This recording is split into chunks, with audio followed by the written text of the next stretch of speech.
The broadcast is now starting. All attendees are in listen-only mode. Good morning, and thank you for joining us for today's webinar, a look at new perspectives in HR and employee well-being. We're going to get started in just a minute, but before we do, I wanted to just go over a couple of quick ground rules for today's webinar. All attendees have been placed on mute for this webinar. Should you have any questions throughout, feel free to put your questions in the questions tab in the GoToWebinar panel. At this point, I would like to introduce today's presenters. Frank Levesque is a director with Bloom Shapiro's Human Resources Advisory Practice, providing HR and people strategies and solutions for clients throughout New England. Frank brings expertise and best practices from 25 plus years of HR business partner leadership and consulting experience across a wide variety of industries and organizations, from small family-owned businesses to large global corporations. Next up is Deborah Wine. Deborah is the CEO and founder of Wellness Workdays and has over 20 years of experience working in the health and wellness industry.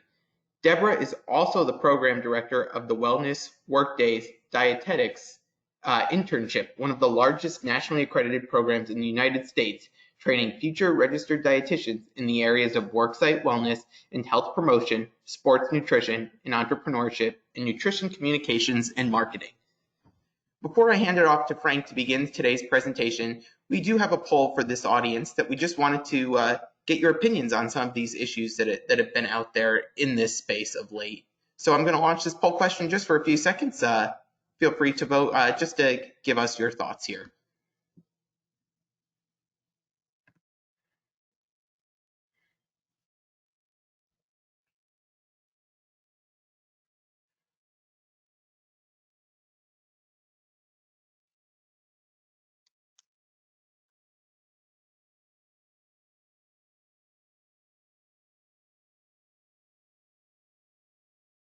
Just going to keep this open for just another few seconds here.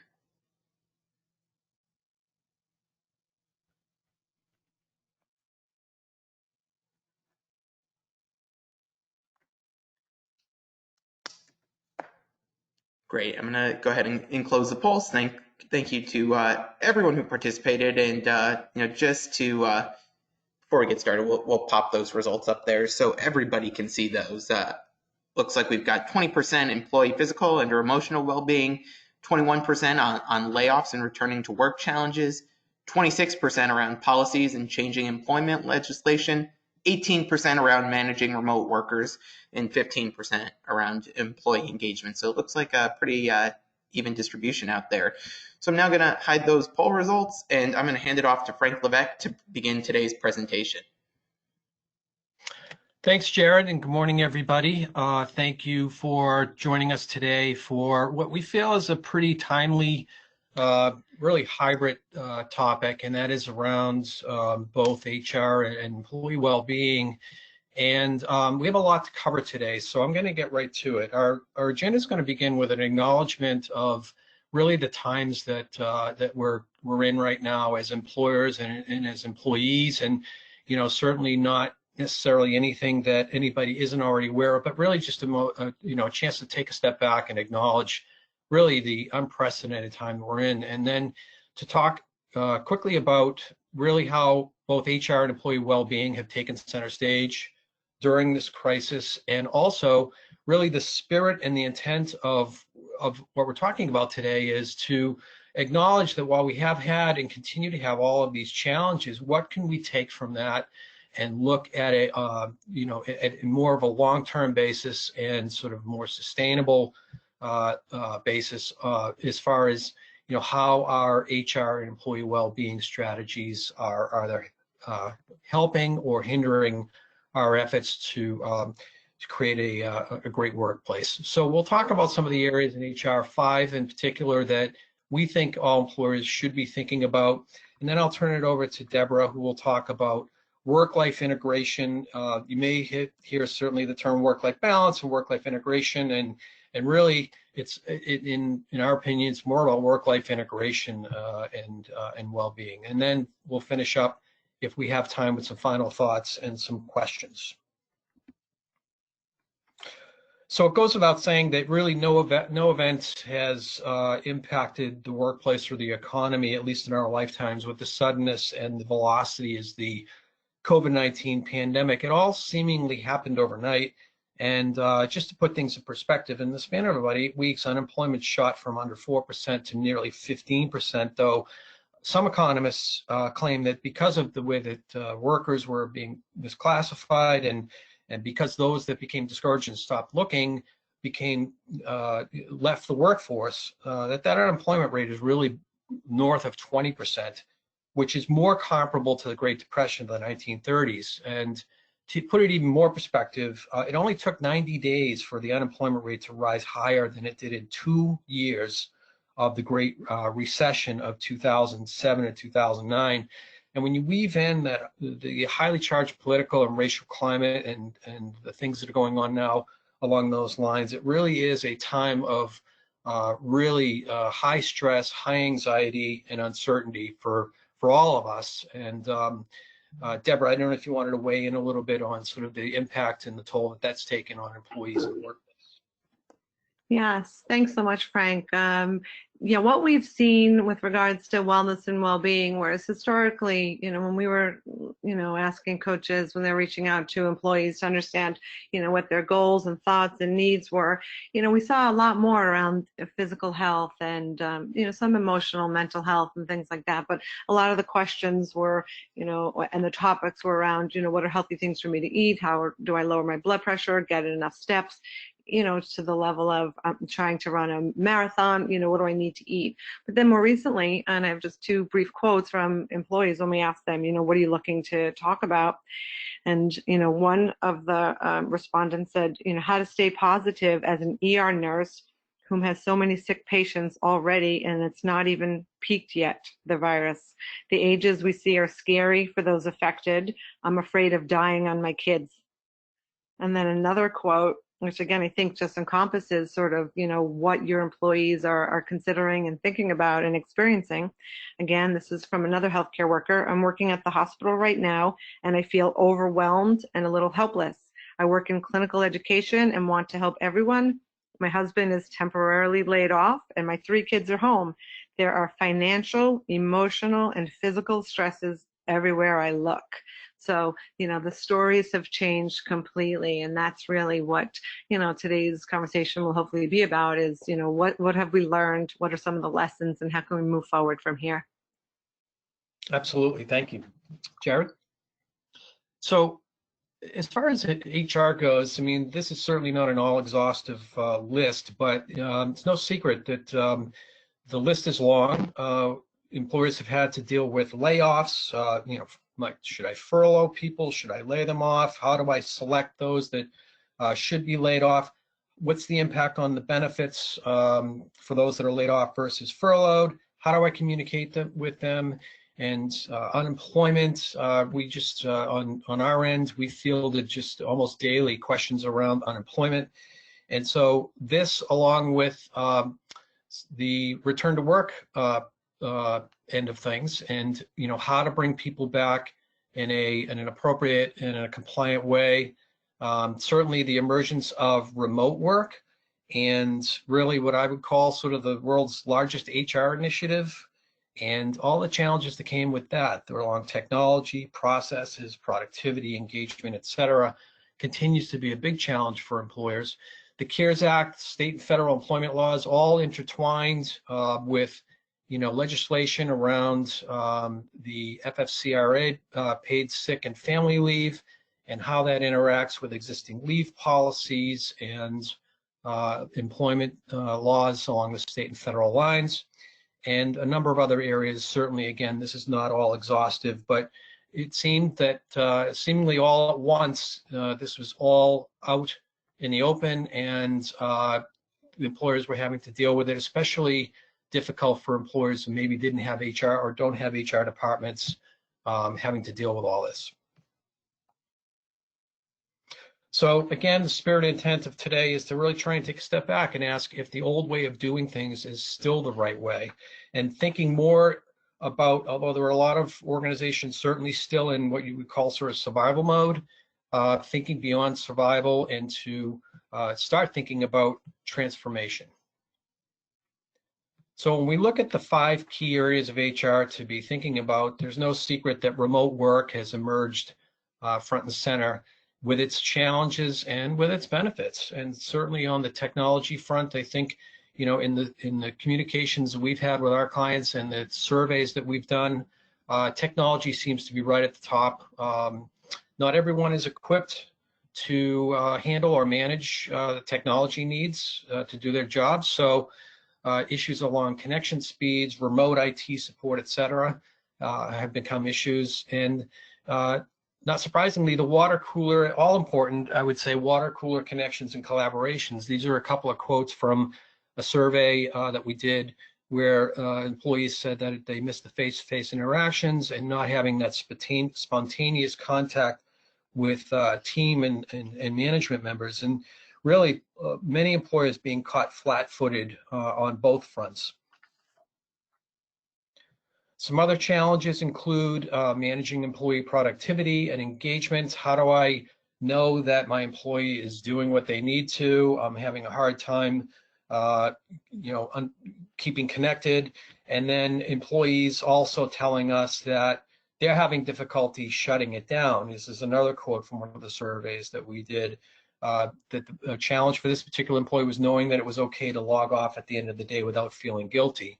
And then, of course, there's the fairness factor. Not everyone has the luxury of being able to work from home. So, for example, in manufacturing and construction, you know, they do not have that opportunity. So that has presented certainly a number of challenges for employers in the sort of the fairness factor area, if you will, and how to properly address that. My biggest distraction is this puppy. This is Maisie, and this happens about 3 or 4 times a day. This is in action, her asking for attention. So everybody has their own sort of challenges and distractions. And interestingly enough, there was a Society for Human Resource Management survey that also said that 12% of respondents replied that it's too easy to raid the fridge, and I'm guilty as charged as well. So just acknowledging that everybody certainly has their own challenges when it comes to remote work. This is a survey that was done by Buffer.com, and it's called the 2020 State of Remote Work Survey. And their questions were around, you know, what's been the biggest struggle and what's been the biggest benefit. And, you know, again, not surprisingly, collaboration and communication, loneliness, not being able to unplug, and distractions were all the top factors. This was a survey of over 3,000 respondents, individuals that were working from home. So again, just sort of validating the things that we're seeing with our clients, and I'm sure you've experienced in your own remote work arrangements. So the benefits can be many. Commute time, certainly in this area, I know myself in my previous life, you know, I worked only 20 minutes from my office, but it could in Boston, but it could take me an hour and a half to get there. And so this is, you know, oftentimes the #1 stressor for a lot of employees. I know I've talked to many with our clients, and one told me that it has been a life-changing, game-changing alteration to, or improvement, I should say, in the stress and anxiety for them on a daily basis, which is the elimination of that commute time and the expenses that sometimes come along with that. The ability certainly to manage work-life balance or integration, having more flexibility. People feel that they're more productive. And I will tell you that with existing employees, and as we move towards bringing people back or attracting people to our organization again, you know, these are the questions that are going to come up, and these are the things that employees are going to be looking for. You know, does the organization support remote work? And more likely than not, we'll end up with a sort of a hybrid approach, but again, it's not something that can or should be ignored.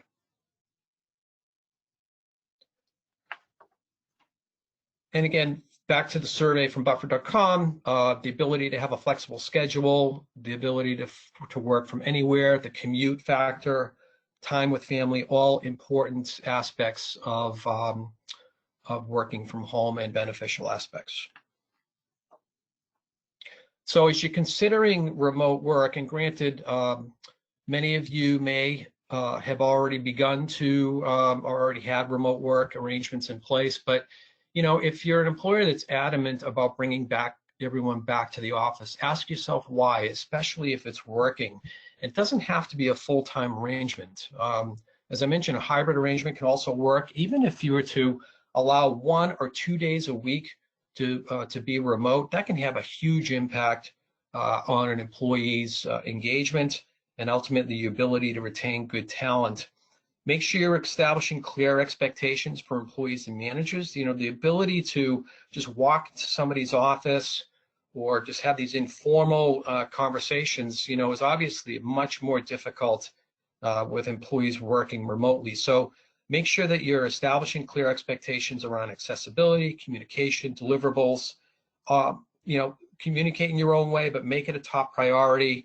And obviously make sure that technology is not a hindrance, but is a support, in the way of remote access capabilities, Wi-Fi. Not everybody has these setups at home, and certainly the security around that needs to be airtight. And I think we've also all gotten, a crash course in Teams and Zoom. And, I think that, as time goes by, more of us will become more adept at it, and also the tools around it will become even more useful. So take advantage of that as well. Make sure that you're putting these work from home arrangements or remote work considerations into guidelines and policies, and make sure that also when you're doing that, your employees and managers have some level of training around what remote work looks like, and the guidelines around that, and be mindful of those who may not have that opportunity to work remotely. And when you're considering working from home or remote work arrangements, make sure that you're making a good business case for it. Ultimately, this is something that has been proven pretty strongly to be linked to retention, productivity, all of the things that are important to employers and employees. But ultimately, if we can't make a link between these arrangements or any HR initiatives and key business outcomes, then it may not be something worth pursuing. Secondly, the policies that employers have in place or should have in place, and the legal landscape associated with all that have also taken center stage. Safety has shot to number one. Certainly, I think every employer would say that safety has always been number one, but I think that the proof in the pudding is really now, and what you have done or haven't done, I think, has spoken volumes about your commitment to safety. And then at the same time, your policies around leaves of absence, paid or unpaid, attendance, scheduling, traveling, telecommuting technology, layoffs, recalls, and unemployment. These are all coming, fast and furious, or have been coming fast and furious to employers. And if you don't have, policies, strong policies in place around this, or if you haven't been able to adapt those policies, then you're more than likely going to be at a disadvantage in terms of making sure that employees are dealt with consistently and fairly, and that they clearly understand these policies. And trying to keep up with the legal landscape around all of this can be extremely difficult, again, especially if you do not have an HR team. There, we could spend certainly a whole half day on all of these legal updates, but there's been legislation and movement around independent contractors. A lot of employers are looking towards contingent workers, but the criteria around independent contractors versus employees getting more stringent, not less stringent. There have been certainly changes around relaxing background check and I-9 requirements, not permanently, but these are things that employers would be well served to keep track of. Telehealth benefits have shot up astronomically, and these are benefits that, again, employers will be well served instituting on a longer term basis, and not necessarily looking at them as just sort of short-term solutions until we get through this. Group health plan changes. There have been many allowing mid-year changes in elections and copay waivers, and I include all of these different numbers, 1, 3, 5, 6, 11, et cetera, to just indicate how often it is that an employer will reach a threshold where another obligation or another requirement comes into play, either at a state or a federal level. So, the takeaway from this section is it's extremely difficult, especially during times like this, to keep up with all the changes and the evolution of legislation around employment law. And employers should make sure that somebody is keeping track, or being made aware of, I should say, of these changes and updates. So if you don't have a handbook, you should, in my opinion, have one, at least to have a repository for all this stuff. And if you already have one, many employers just haven't looked at them in a long time. So dust off that handbook. It does not have to be the dreary mechanical document it's always been. Years ago, handbooks would be these heavy sort of paperweight type documents that nobody ever looked at, but now they're really employment branding tools. They're opportunities to reinforce what your culture is about. They're certainly available electronically. They can be signed for electronically. So the ability to put them together, keep them updated, get them communicated, and use them as important cultural and branding tools has never been easier. Another suggestion too is there are a lot of posting requirements nowadays, including with the FSCRA and other employment laws, that you could easily subscribe to a poster service that will not only give you the posters that you need, but when updates are made, send you new posters as well.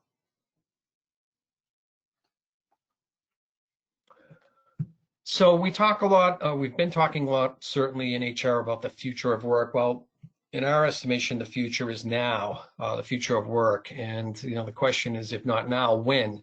I think employees are expecting that employers of any size will have at least a basic sort of rudimentary system of access to information, whether it's for their own personal information or company information. It's not just for large companies anymore. And I think that, if you ask any small to medium-sized business leader about HR technology, they're going to tell you that it's critical or beneficial to their business, but far fewer are actually using technology. And certainly there are a number of reasons why, budget, resources, priorities, et cetera, or just maybe it's the unknown for a lot of employers. But I will tell you that I think the price point for HR technology is much more palatable today than it's ever been, and there are plenty of companies out there that are targeting and specializing in small to medium-sized businesses and making it much more affordable. And to me, it's also a game changer when you finally make that move from paper files and hard copies of everything to HR technology. So again, I think it's something that has emerged during the COVID-19 crisis, especially when it comes to accessing information on layoffs and recalls and communicating with employees, checking in with your employees, easy access to information for compliance. These are all solutions that the HR technology systems out there can provide these days. So use this as an opportunity to take a hard look at your HR processes and procedures, and where were the pain points? So was it the inability to access data in an efficient way? Was it communicating with employees? Are you using paper timesheets? Employee self-service. Again, employees today are really expecting that they're going to be able to access anything they need within reason from their phones and mobile devices, including paid time off and like benefits. And a lot of employers have also taken advantage of this time to offer training, and certainly nearly all of that training has been online, but these technologies can help support that as well. And then, of course, compliance. A lot of these forms that are very cumbersome for employers, I-9 forms and things like that, are now all available electronically. So there's really there's really never been a better time, in my view, for organizations to really take a hard look at getting these getting the HR information that they have typically in files into a system, and then ask yourself, what will my future state look like once we emerge from this crisis? And as we sort of wrap up here on the HR front, I think we can all agree strong leadership skills matter now more than ever. And really what's emerged are emotional intelligence skills, the importance of emotional intelligence skills, self-awareness, empathy, caring, compassion. Listen, we're all, as employers, trying to keep the lights on and, worrying about revenue and operations and risk, but at the same time, these leadership skills, not just for business owners, but for leadership teams and even managers, are now more critical than ever. And I think that certainly those organizations that are practicing or have been practicing these critical leadership skills will be the ones that weather the storm better than others in terms of employee retention and morale, knowing that not all employees are in the same situation, and certainly when it comes to connecting with employees and engaging employees and keeping them motivated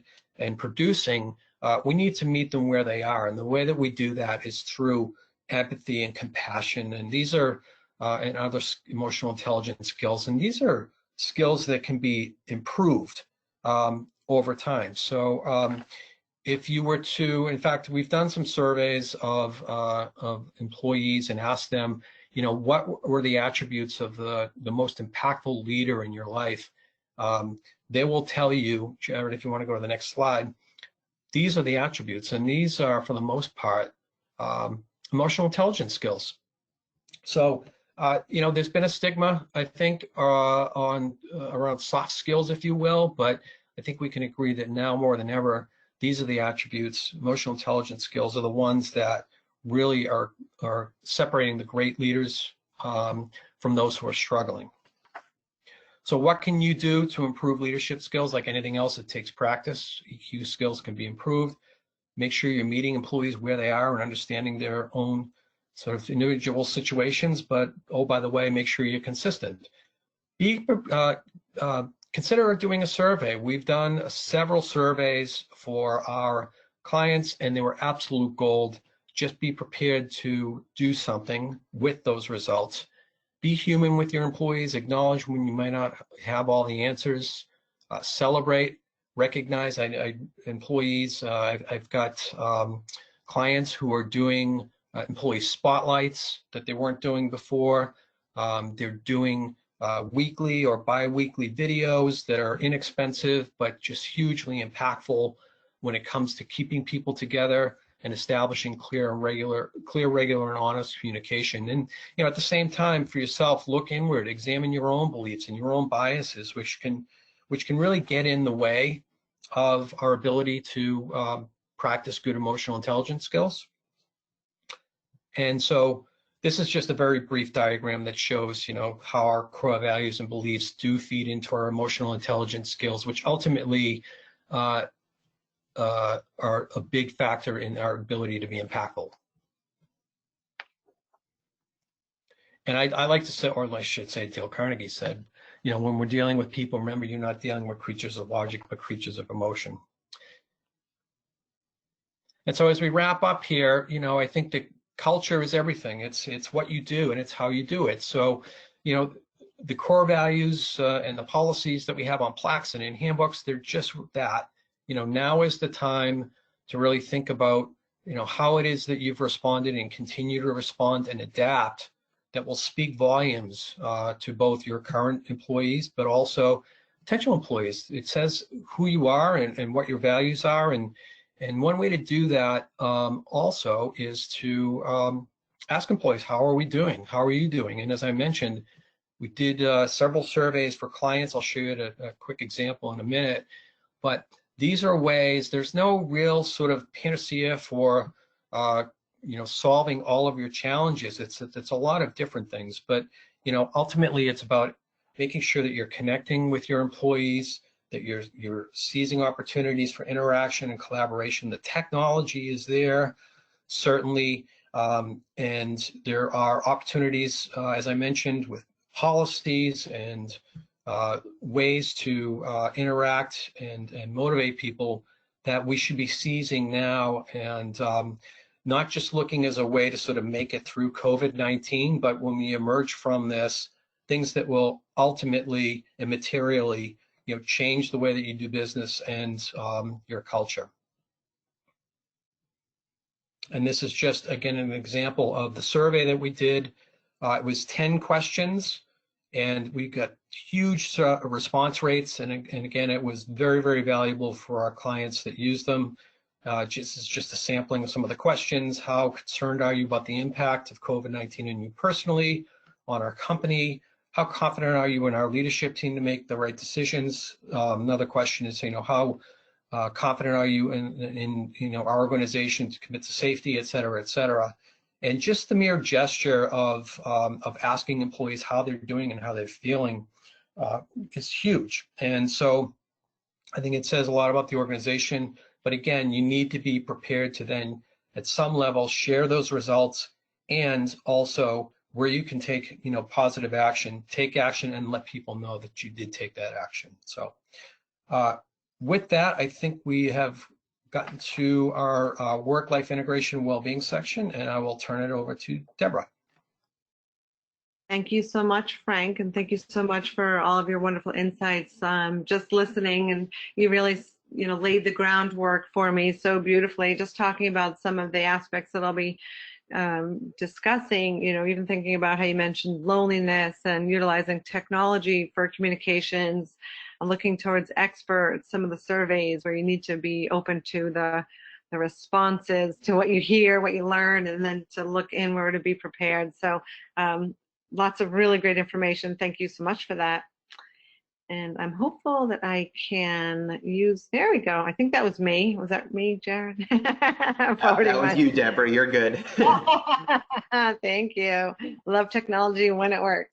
That's, I'll say, the biggest struggle that I have is whenever I have my meeting, am I using GoTo, WebEx, Teams, Zoom? I think that's something we can all share as a big issue with, remote work. So again, I tried to boil down, some of the lessons learned and, some new perspectives into 3 key areas. And there are so many, and some of these might seem a little bit, too broad or encompassing, but I'm trying to just, again, bring these topics to the forefront and really bring our audience to start to consider these if you haven't already. So 3 areas we'll be briefly touching on is population health management, and how that really is a key factor for long-term success of your organization. When we've talked about employee engagement, we've learned that mental health matters are an even more encompassing area than we've ever imagined or expected, just as you can see from those 2 earlier quotes that I chose from some of the concerns from some of our clients' employees. And then resilience, and really thinking about what do employees want and need to move towards the second half, and let's just hopefully say the better half of 2020 and beyond. So we'll take a deeper dive into these 3 key areas. So when we think about well-being programs, and similar to what Frank and Dale Carnegie both quoted, something that I like to consider is that wellness is something that we do for employees, not to employees. And so on every decision that we're making, it's really important to think about how this will affect employees. When we're looking at some of the research and qualitative and quantitative data on well-being, we know that wellness and well-being is tied into an improved quality of life. Through these programs, we can promote healthy behaviors. We can certainly prevent and even manage chronic diseases. We can promote physical, mental, social, spiritual well-being. We see a higher employee engagement in organizations that have strategic wellness programs. we can see reduced absenteeism, higher job satisfaction and thus retention, enhanced culture, and then productivity. And all of these have been measured and noted in various research articles as potential benefits of wellness and well-being programs. So it behooves us to really think about how do we continue to maintain strategic and comprehensive programs in light of sort of what we've seen over the first half of 2020. So really thinking about how we are and what's going on with employee health. This one statistic from the CDC, the Centers for Disease Control and Prevention, I think sums up a little bit of, what I want to talk about today. So hospitalizations were 6 times higher and deaths 12 times higher among those with reported underlying conditions. So some of those medical conditions that increase the risk of morbidity and mortality, sickness and death, are type 2 diabetes, obesity, chronic obstructive pulmonary disease, which is a result often of smoking, hypertension or high blood pressure, and heart conditions. So when we're thinking about our populations and we're doing everything we can, as Frank said, to have safety to continue to be our number one concern, it really signals to me that more than ever, population health management and keeping our employees healthy is important. Now, none of us are doctors. I'm a registered dietitian. I never would claim to, have a medical degree. And as HR professionals, CEOs or C-level, we're not medical or healthcare professionals, but it does become, I don't want to say our responsibility, but it becomes something that we really do need to consider about keeping our employees healthy. So of those underlying conditions, I just wanted to dive a little deeper, give you a little bit more statistics. So when we think about diabetes, people with diabetes had obviously a higher chance of serious complications, once they had COVID-19. And then when we looked at intensive care and non-intensive care patients with COVID-19, there was a 2-fold increase in the incidence of patients in the ICU with diabetes. And mortality was 3-fold higher in people with diabetes who contracted COVID-19. And when I looked at all of the research from the different underlying medical conditions, it was anywhere from like 1.5 to 3 times the incidence increase for sickness and mortality for each of these. So again, we know that the healthy population is something that we need to maintain, and those that are at higher risk and have serious risks and an increased number of risks, we need to protect them.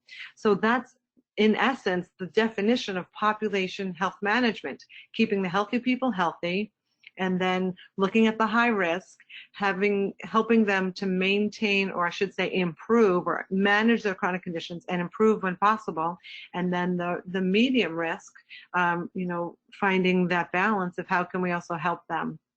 So keeping in mind HIPAA, where we are protecting the personal health information and privacy of all of our employees, I want us on the call here today to really think about what can we do while maintaining the security, safety, and privacy of our employees. So again, well-intentioned, HR professionals, shouldn't necessarily be doing, or shouldn't be doing, coaching for nutrition, weight loss, smoking cessation, and things like that. But understanding some of these key factors can be, really helpful. So as an example, if we can assess the risk of our population with a credible wellness or insurance carrier or partner, we can get some data via a personal health assessment or survey, and then utilizing screenings, which we are now back on site doing screenings with clients, and or going to physician visits. You can gather data and you can kind of see, just as a brief example, some of the screening results where we can now categorize or stratify the population into healthy, moderate risk, and high risk. And based on this information on our own employee population, we can make some changes and some data, deductions and movement. And so Dee Eddington, who's done a lot of research and writing on, the risk factors, has shown that, and there are different definitions, but somebody with low risk might have 0 or 1 health risk factors, moderate risk 2 to 4, and high risk might be 5 or more. And these vary depending on which research you look at as far as numbers, but we know that those with high risk consumes a higher percentage of total healthcare costs and 150 to 300% more than low risk participants. So we can really see that, if you're just talking financial, which no one is just talking financial, because we're talking about our employees, our most important assets. When we develop wellness programs, again, we're doing this for our employees to help keep them safe and help them stay protective. But you can see for their own health and benefit, it would really behoove us to look at how can we help to promote a healthy population. So as an example, and this is just, one chart I pulled, just quickly, of a multi-state heavy industrial workforce population. So a group you might say, probably not likely to participate in, one-on-one health coaching and really get into wellness. Well, you can see, over 1,000 participants, and you can see over the course of this same cohort population, you can see the low-risk population increasing from 34 to 50%, and that high-risk population moving from 25% to 12%. So there's absolutely ways to promote these health changes and movement, and despite of sort of what we're seeing, it's more important to really consider what can we do to keep our population healthy. And at Wellness Workdays, what we've been talking about more and more is moving from surviving to thriving. And this to us is critical, because your employees' health is the most important asset, right? If they're not healthy, they can't be productive. If they're not productive, well, then you don't have an organization, or you're losing employees and trying to replace them. So if we look at the full cost of employee health, and I think this is just an interesting graphic just to consider, because a lot of organizations look at medical claims and costs and pharmacy, and they'll use that as their ROI and their return on investment or their total cost. But if we note that 75% of all costs really relate back to productivity. And so some of this, as we're talking about absenteeism, as you've heard a couple times today, turnover, replacement, really thinking about how our employees are servicing our clients and our customers, and how well we are, and how present we are. So the idea of presenteeism, there's a whole lot of, real true reasons why we want to focus on population health and keeping our employees healthy. So hopefully, you're all on board and appreciate that. And just some brief thoughts about sort of how do we educate these different groups. The high-risk population, again, I've seen some of our clients do a phased approach, just like most states are doing, getting back to opening up, well, thankfully, nail salons, etc. Just kidding. I haven't had my nails done. But anyway, thinking about that phased approach, many clients and organizations are moving in that direction. And so allowing some of the high-risk population or employees to come back, so whether it's their own health or they're living with somebody who's at higher risk. I mean, this is something that's very delicate to deal with, but it's something that, we see several of our clients doing, is allowing that flexibility that Frank mentioned earlier, but again, within the confines of HIPAA and privacy, and just that comfort level of an employee not having to divulge too much about his or her personal life or, health, but getting what he or she needs.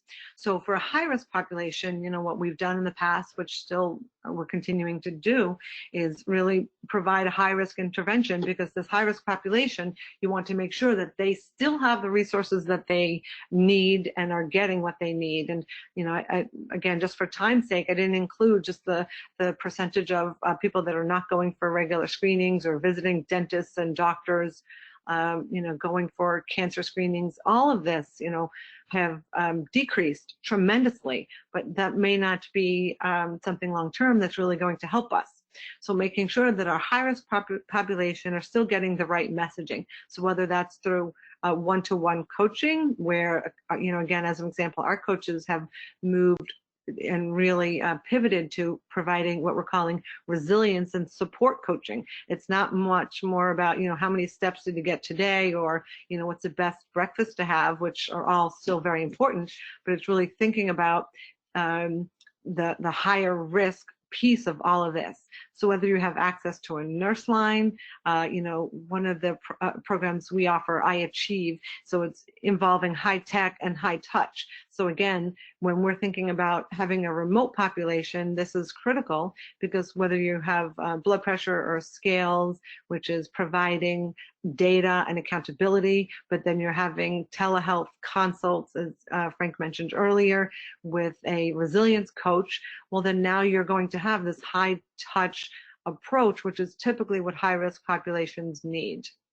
The moderate risk, sometimes called the rising risk, it's very often about, some sort of an intervention, but it's also about awareness that, somebody with prediabetes, if left unchecked, will most likely increase to somebody or move towards somebody with diabetes. The low risk population is, what you typically see in wellness, where we're doing wellness and team challenges and different physical activity and health tracker integration, education, the ability to just focus on lifestyle and whatnot. But again, with population health management, keeping the healthy people healthy is just as important as that high risk approach. So it's really these focus and content on all three areas. And again, as an HR professional, just having that hopefully in mind will help you when you're assessing sort of your future well-being programs, taking into account some of the newer conditions of what's happening. So 3 tips as it relates back to population health management is, don't go it alone, meaning, we don't want the HR professional, weighing people in on Monday mornings for a weight loss program, if you're back to the office and things like that. So build trust, rely on guidelines of HIPAA to protect health information of your employees, and whether that means getting, again, any number of content partners involved, but don't do it alone. Ask your employees, what do they want? What do they want to learn about? What do they need? I think, Frank mentioned that, ask the question and then be prepared for the answer. So ask your employees, what are they looking for? So very often, now I think would be a really critical time, if you don't have a well-being and or an engagement committee, would be a wonderful thing. And it doesn't have to be too formal, but if the group is meeting once or twice a month to start to talk about what's happening, how are we going to get information from our populations, what questions do we need to ask, because we can't assume that we know the answers. And when I say inclusive, this is, a critical area in so many ways, whether it's through disparities and different populations not having access to healthcare as needed or faring more poorly, again, in light of this pandemic, or if it's remote versus work at home questions, for your population, or dispersed populations, people who are high risk versus low risk. Again, thinking about your population because you know it best, just being inclusive is really critical. So moving on to our second piece, really thinking about employee engagement. And we know that mental health is something that has become something that we are able to talk about more freely, but also that's become more critical for us to talk about. So in this survey done pretty recently, it showed that a comparison of Q2 from last year in 2019 versus Q2 in 2020, you can see that the symptoms of anxiety disorder, depressive disorder has increased tremendously, or combined has increased, sometimes even like 5-fold or 3-fold. So we see that people are talking more about this, but clearly experiencing a higher level of stress, anxiety, symptoms of depression, possibly suicide, because you saw these 2 quotes that I gave you earlier. Again, those are just 2 of so many that we've seen. So this is real, and unless we are there as a supportive community and a mechanism to help people get the help they need, and what better population but through your employer, where you're providing all these incredible benefits and resources, being able to just provide these opportunities is critical. And before I go on to this, there's so many organizations, and I'll include this on the slide deck, but the National Association of Mental Illness, NAMI, has wonderful resources. The National Institute of Mental Health also has incredible resources for you and your organization to look at and share. Even in a chat group or in a pulse survey.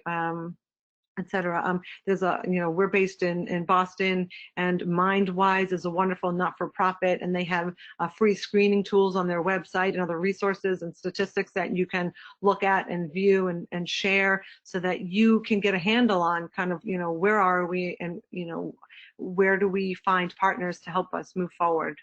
So, what are employees asking for when we're thinking about, some of the stress, anxiety? Well, we know that they're looking for more permanent workplace flexibility, as you saw, because again, there's so much unknown about, if the parents have to go back to work, where would the children be, and vice versa? What's the commitment to health and well-being of the organization? This has always been something that the millennials have been looking for, but now we're seeing this more across the board, that all ages are looking for an organization's commitment to health and well-being. When people are out searching for jobs and looking at their organizations, they're looking for health and well-being programs.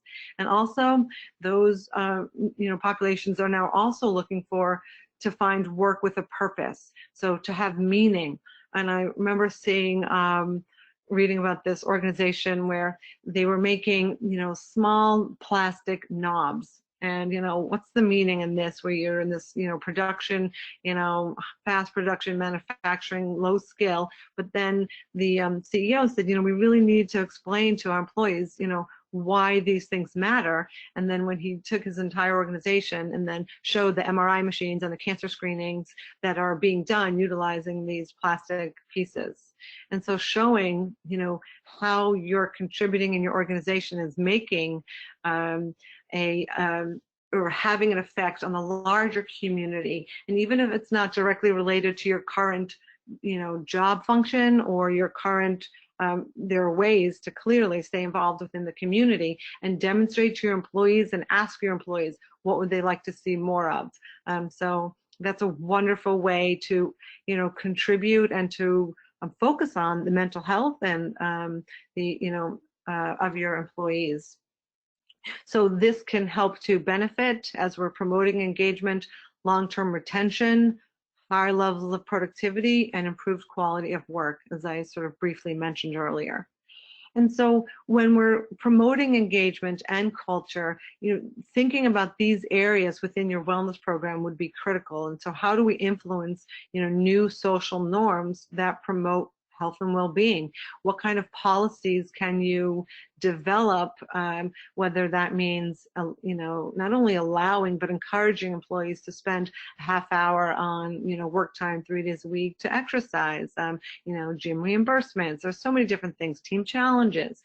So these policies and behaviors, helping to promote the knowledge and the skills, having a registered dietitian provide a cooking demo via Zoom can be super fun. And I've seen some organizations actually sending out, and having food, delivered so that employees can make some of these meals. It's probably smaller populations, but you get the idea that there's ways to make them interactive and fun. So helping employees and encouraging them to go for screenings, immunizations, and follow-up care, which again has been completely and very much decreased. And then again, on the job exposure. So for those people that are still at work, because we do have several, construction, manufacturing, healthcare, they're still at work, have never, been off site. So some are, some tips to consider in this area. And then we'll briefly talk about number 3. So, finding an expert. And so nobody, again, is expecting the HR person to be an expert in mental health, nor in population health management. But if you find, others who are experts in these content areas to help support you and your employees and your needs, it's much better, because then again, you're not giving nutrition advice or potentially other advice that isn't going to be helpful. So don't assume everyone feels the same. And just as we talk about, you hear these return to work, many people are anxious about going back. Well, even within our organization, we have people who can't wait to get back to the office. So we can't just assume that we know how people are feeling or what their concerns are. And just by asking the word or just by asking how are you, that can be a real critical factor in getting that answer. And so regular check-ins or weekly pulse surveys, short and sweet, 2, 3, 4 questions where you're asking employees, what are we doing well? What can we do better to support you? How is your week? Something like that. Asking the how are you, having virtual coffee breaks or happy hours, different kinds of, calls and interactions would be great. The third and final piece, because we're running into the top of the hour, resilience is clearly required on the part of management and the part of employees. And I saw this article in Forbes from a couple of years ago. It's a sprint versus a marathon. And managing pressure as a modern executive, but again, this was from 3+ years ago, and I just found that funny because I've been saying that all along. This is no longer a sprint. This is a marathon that we need to help our employees manage. Period. And I could leave it at that, but just a few brief comments in the time we have. I talked about this earlier, but how do we build a positive and resilient workforce? Thinking about your managers and your supervisors and the messages that they're sending need to be consistent at all levels. It's okay to work at home, then it's okay to work from home. Encourage employees to find meaning in their work, develop a culture that supports change, because things are changing. Things have already changed, and it's very unlikely that things will stay the same. And I've seen this through many networking groups and CEO groups that I'm a part of. It's we all need to recognize today, and especially today, that things aren't going backwards. Things are moving forward, and everything is different, and much of what we appreciate is just different. So promoting that connected workforce will mean different things to different populations. So again, if it's an engagement committee where you can ask those questions, what would you like to do? We've seen some employers who are not yet returned to work. They're still having social distance get-togethers, outside the building once every couple of weeks, just to get people to be able to see each other. So let employees take ownership and take steps, obviously, as we mentioned, to manage employee stress. Because all of these areas of communications and well-being will enhance the engagement that we talked about. So 3 brief tips. Utilize technology. I have to say, as I jokingly said earlier, whether it's GoTo, Teams, WebEx, Zoom, but having videos enables you to really see how people are doing. I know one of our IT clients, they say, all video all the time. I don't care who's with you. I don't care if the child's sitting on your lap or your hair isn't done or whatever you're wearing. It doesn't matter, but I want to see you. So that might be, one level of focus, but having videos when you're having a conversation, you can see people's responses. You can see, just as it's different than being one-on-one with the person. It's definitely more stressful and trying, as there's a lot more research showing that, but there's a huge benefit to interacting and seeing people. And again, as I mentioned, look forward because things are different, and your employees can help guide you for sure. And as the HR person, you're bringing management along with you to make sure that you're all sort of moving in the right direction, I'll say. So accept that things are changing, as I've mentioned. So there are many resources for wellness that you can look towards. You probably already have access to, whether you're looking at your health insurance carrier, EAP, benefits consultants, OC Health programs, hospitals, American Heart Association, American Cancer Society, fitness centers are often doing different kinds of now, web-based programming, wellness partner to help execute and develop sort of the approach and the strategy. Just look beyond to kind of see, what do you have available to you so that you can make a strategic and comprehensive approach work for you and your employees. So I've included a couple references here, and again, we'll share the slides with you at the end so you'll be able to have access to that. So with that, maybe we have time for 1 or 2 questions, but I'm thrilled to be here with all of you, and thank you so much for your time today.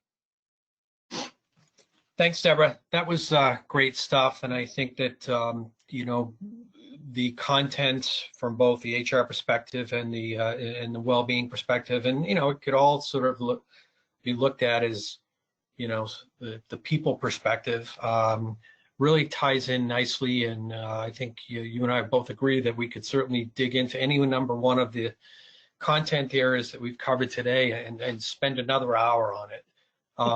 Least. Yeah, and we just love to talk about this stuff anyway. But you know, what it again, at the risk of repetition here, you know, we're really just trying to get employers and HR folks to start thinking about these things and trying to emerge from really what's been survival mode and thinking about what are we going to be able to do differently, what can we glean and what can we take from what we're learning now, so that we can make improvements going forward. But you know, we did have some questions that were submitted, and I think we have time for just a couple of them. One of them is a very common question about, you know, I've got employees who are in the office, I've got who are working remotely, I've got people in the field, and as I mentioned earlier, there's a sort of a fairness factor that can go on between employees who feel like, you know, they're getting sort of short end of the stick because they can't, you know, work from home or, you know, or what have you. And so, you know, how can an employer, you know, keep people connected? And so I would tell you that, you know, it really, there's no one easy answer to that. I think it's a lot of different things. What I would tell you is that the employers that I've seen that have done a really good job with that put a real focus on regular, consistent, and clear communication. And that can take a number of different forms. As I may have mentioned, we've got a client who does a video. It's very inexpensive. It does take some time to put it together each week, but you know, it gives, it provides a forum where the employer is able to recognize both field and office employees. They do employee spotlights, all sorts of different things that really keeps people informed. In fact, some of the employees have said, you know, on Fridays when they come out, Friday night, they, you know, crack a beer or have a drink with their significant other and their family, and they watch, you know, the weekly video at home. But you know, we've had mentoring programs that have sort of been cross-functional, that have gone a long way towards creating that connectivity. At the same time, I think, you know, you have to acknowledge that there are sort of subcultures that exist. So the field culture, the daily existence of being in the field is very different from the office. And so we've seen things along the way of, you know, sort of compensation solutions, hazard pay, things that, you know, are very specific to that group. But what I would tell you is start with, you know, asking your employees. We've mentioned this a few times via surveys or what have you. You know, what is it that's important to them? What's on their minds? What ideas do they have? And just don't assume that because you're not getting all of these questions that people don't have challenges and aren't struggling. Don't worry about being perfect. You're much better off, in my view, trying something and maybe it doesn't work the way that you want it to. But to me, it is no one sort of solution to everything. It's trying a bunch of different things, but, you know, under the umbrella of your culture and what's important to you and being clear and consistent. As I like to say, or actually I didn't make it up, but, you know, be the thermostat for your organization. As people are going sort of up and down as thermometers, you know, in the challenges and the emotions that are coming into play in their work and in their home life, you know, be that thermostat that keeps things regulated. So Deborah, did you want to add to that, especially along the lines of the mental and emotional health aspect? Absolutely. Yeah, thanks, Frank. So I agree with you. It sort of, you know, starts at the same place where you're asking employees, because you can ask them that exact question, you know, what suggestions do you have? What's the best way to unite our group, even though we're, you know, in different places, literally and figuratively? And, you know, maybe there's some opportunity where you're doing some social interaction, social distance on site, and or vice versa. Maybe you're doing, I've seen several of our clients having virtual get-togethers. Again, I mentioned like the coffee talk Friday mornings. And so if you're allowing the employees who are working from home and the employees who are on site to get on that coffee talk and, you know, interact, or if there's, I've seen plenty of trivia and other sort of fun, you know, games, book clubs. So I think asking your employees, how do we unite our groups, once again, is going to give you a lot of answers, more than I think we realize, because they're living this, and rather than, making our assumptions, we're going to hopefully get some really great feedback and be able to, be actionable on those ideas. Great, and I think that the last sort of question that there really is multiple questions, and one is, so the redefinition of the workplace, how, when, and where work gets done, and there are additional considerations around that relative to, for example, expense, incurring expenses, and what's reimbursable and what's not, and the short answer to that is, it's a legal and a tax question, but there are some states, I think New Hampshire is one of them, that require expense reimbursement for home expenses. Others approaches are more sort of company policy, but asking yourself, what is it that my employees need to have to do their jobs, and doing the right thing. And then from a taxability standpoint, there are tax-free ways of reimbursing employees for those expenses. But again, I don't want to present any of this as legal advice or tax advice, but they're just additional considerations. And oh, by the way, what if my employee claims that they've got COVID-19 and they caught it at home, which also happens to be their workplace. And so, OSHA has certainly a set of guidelines around making a good faith effort to ask questions and sort of investigate to the best of your ability as an employer how it happened. But again, we don't have time for all of the nuances of that today. But these are just, just when you think you've accounted for all the considerations about how this new sort of workplace, approach to work is upon us, we find additional ones. So it's ever evolving, and one that, again, even when we, and I'm putting quotes in the air, emerge from COVID-19, I think that, these are questions that are going to linger long past that. So, Deborah, did you have any last thoughts, or? No, just I appreciate just the opportunity to really think about and help all of you think about, where does wellness and well-being fit within your organization, and hopefully I've given you just some ideas about, how to ask the right questions and act on some of those answers. So thank you. Thank you. Jared? Great. Thank you, everyone, for attending. We'll be sending out a recording and the slides from today's deck in the near future, so be on the lookout for that, and appreciate it. If you have any questions, feel free to visit the Bloom Shapiro website, and you can submit any additional questions you might have through our contact form there. And I believe right here, you'll see, and this will be in the slides when they get sent out, we've got both Frank and Deborah's contact information for you as well. So feel free to reach out to either of them as well, and we thank you for attending today's webinar.